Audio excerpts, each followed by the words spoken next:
Welcome to my channel. Please subscribe my Islamic channel. बिस्मिल्लाहिर्रहमानिर्रहीम। शुरू अल्लाह के पाक नाम से जो बड़ा ही मेहरबान और नहायत ही रहम वाला है। रमज़ान का अशरा मग़फ़िरत। खालिक़ कायनात ने इरशाद फरमाया, इस दुनिया में एक ऐसी भी उम्मत आने वाली है जब मेरे और इन बंदों के दरमियान कोई पर्दा हाइल नहीं होगा। वो कौन खुश नसीब होंगे, आइए इस वीडियो में हम जानेंगे। वीडियो को एंड तक लाज़मी देखें। रमज़ान का अशरा मग़फ़िरत। खुशकिस्मत है वो लोग जो इस माह में ज़्यादा से ज़्यादा नेकियां समेट कर अल्लाह रब्बुल इज़्ज़त की रज़ा और खुशनुदी हासिल करने में कामयाब व कामरान हो रहे हैं। कुरान मजीद फ़ुरक़ान हमीद में इरशाद बारी ताला है, ऐ ईमान वालो, तुम पर रोज़े फ़र्ज़ किए गए हैं जिस तरह तुमसे पहले लोगों पर फ़र्ज़ किए गए थे, ताकि तुम मुत्तकी बन जाओ। खालिक़ कायनात अल्लाह अज़्ज़ व जल ने रोज़ों की फ़र्ज़ियत का मकसद बताते हुए फ़रमाया, ताकि तुम मुत्तकी बन जाओ। रमज़ान मुबारक का अशरा मग़फ़िरत का आगाज़ हो चुका है, जो कि आपने अंदर पहले से ज़्यादा अजर व सवाब समोए हुए है।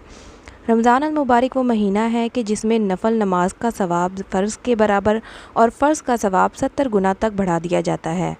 न जाने आइंदा साल इस माह मुबारक के अयाम हमें नसीब हों या ना हो, हमें इन अयाम में ज़्यादा से ज़्यादा इबादत और तौबा इस्तग़फ़ार करना चाहिए। खुशकिस्मत हैं वो लोग जो इस माह में ज़्यादा से ज़्यादा नेकियां समेट कर अल्लाह रब्बुल इज़्ज़त की रज़ा और खुशनुदी हासिल करने में कामयाब व कामरान हो रहे हैं। हज़रत मूसा अलैहिस्सलाम अल्लाह रब्बुल इज़्ज़त से हम कलाम होते, ज़बान व मकान और राज़ व नियाज़ की बातें होती। एक दिन हज़रत मूसा अलैहिस्सलाम ने अपने खालिक से सवाल किया कि इस वक्त कायनात में मैं वाहिद बंदा हूँ जिसे आपसे बात करने का शर्फ़ हासिल है, बताइए ये एज़ाज़ किसी और को भी नसीब होगा? खालिक़ कायनात ने इरशाद फरमाया, ए मूसा, इस दुनिया में एक ऐसी भी उम्मत आने वाली है जब मेरे और इन बंदों के दरमियान कोई पर्दा हाइल नहीं होगा। हज़रत मूसा अलैहिस्सलाम हैरान हुए, बारी ताला वो कैसे? अल्लाह ताला ने फरमाया, याद रख मूसा, तेरे और मेरे दरमियान कलाम और मुलाकात की सूरत बेशुमार पर्दे हाइल हैं, जबकि आमद उम्मत के साथ ये मामला हरगिज़ नहीं होगा। इस पर मूसा अलैहिस्सलाम की हैरत में इजाफ़ा हो गया। इन्होंने अर्ज़ किया, कायनात के मालिक बताइए वो कौन खुश नसीब होंगे? अल्लाह ताला ने फरमाया, वो उम्मत मुहम्मदी होगी। इनमें से वो लोग जो माह रमज़ान के अयाम पाकर सिर्फ़ मेरी रज़ा और खुशनुदी के लिए रोज़े रखेंगे और फिर वक्त अफ्तार निढाल जिस्म, खुश्क ज़बान और मुँह की महक के साथ जो दुआ मांगेंगे मैं कबूल करूँगा, क्योंकि इस लम्हे इनके और मेरे दरमियान कोई पर्दा, कोई फ़ासला ना होगा। रोज़ेदार के मुतल्लिक़ अल्लाह ताला का इरशाद है कि रोज़ा ख़ास मेरे लिए है और मैं ही जिस तरह चाहूँगा इसका अजर व सवाब दूँगा। मेरा बंदा मेरी रज़ा के वास्ते अपनी ख्वाहिश, नफ्स और अपना खाना पीना छोड़ देता है, बस मैं खुद ही अपनी मर्ज़ी के मुताबिक इसकी इस कुर्बानी, नफ्स कशी और सिला दूँगा।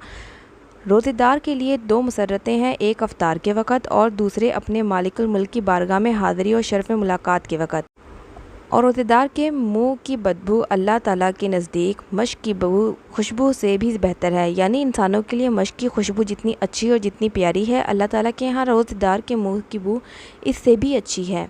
और रोज़ा दुनिया में शैतान और नफ्स के हमलों से बचाव के लिए और आखिरत में आतिश दोज़ख से हिफाजत के लिए ढाल है। रमज़ान मुबारक खैर व बरकत, हमदर्दी व अख़वात का महीना है। इस माह की रातों में अल्लाह ताला की जानिब से 3 मरतबा ऐलान किया जाता है कि कोई है तौबा करने वाला, मैं जिसकी तौबा कबूल करूँगा। कोई है मांगने वाला मुझसे तो मैं इसको दूँ। कोई है माफ़ी मांगने वाला कि इसको माफ़ कर दूँ। अगर कोई मुसलमान अशरा मग़फ़िरत में अपने पिछले तमाम कबीरा गुनाहों से सच्चे दिल से तौबा कर ले तो इसके सगीरा गुनाह रोज़े की बरकत से माफ़ फरमा दिए जाते हैं और वो शख्स गुनाहों से ऐसा पाक हो जाता है जैसे इसकी माँ ने इसे अभी जन्म दिया हो। भलाशुबा जिस किसी को अल्लाह ताला की मग़फ़िरत मिल गई, इसे सब कुछ मिल गया। हक़ ताला शाना तो अपने बंदों को माफ़ करने के लिए बहाने ढूंढते हैं। जब किसी बंदे से कोई गुनाह सरज़द हो जाए तो अल्लाह ताला की जानिब से इसे मोहलत दी जाती है कि शायद अब भी ये माफ़ी मांग ले, शायद अब भी ये मेरी तरफ़ रुजू कर ले। हदीस मुबारक है कि जब बंदा कोई गुनाह करता है तो आसमान अल्लाह ताला से अर्ज़ करता है, ए अल्लाह, तू मुझे इजाज़त दे कि मैं इस पर टूट पड़ूँ। ज़मीन कहती है, ए अल्लाह, तू मुझे इजाज़त दे कि मैं इसे अपने अंदर धंसा लूँ। इस मौके पर मालिकुल मुल्क का इरशाद होता है कि अगर ये तुम्हारी मखलूक है और तुम इसके खालिक हो तो तुम्हें इजाज़त है, और अगर ये मेरे बंदे हैं और मैं इनका खालिक हूँ तो मेरे बंदे का मामला मुझ पर छोड़ दो। मैं इस बात का इंतज़ार करूँगा कि ये मुझसे रुजू कर ले और अपने गुनाहों की माफ़ी मांग ले।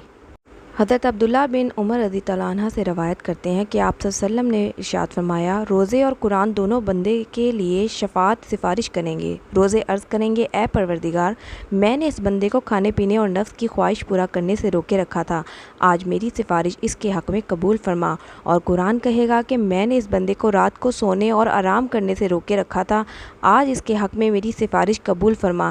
چنانچہ روزہ اور قرآن دونوں کی سفارش بندے کے حق میں قبول فرمائی جائے گی۔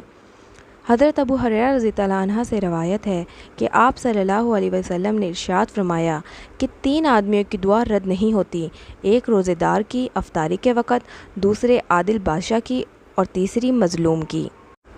حضرت سہل بن سعد ساعدی رضی اللہ تعالیٰ عنہ سے روایت ہے کہ سرکار دو عالم صلی اللہ علیہ وآلہ وسلم کا فرمان عظیم ہے کہ جنت کے دروازوں میں سے ایک خاص دروازہ ہے جس کو باب الریان کہا جاتا ہے۔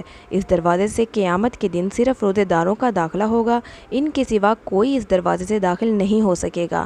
اس دن پکارا جائے گا کہ کدھر ہیں وہ بندے جو اللہ کے لیے روزے رکھا کرتے تھے اور بھوک پیاس کی تکالیف اٹھایا کرتے تھے، اور اس پکار پر چل پڑیں گے۔ جب وہ روزے دار اس دروازے سے جنت میں پہنچ جائیں گے تو یہ دروازہ بند کر دیا جائے گا، پھر کسی کا اس سے داخل نہیں ہو سکے گا۔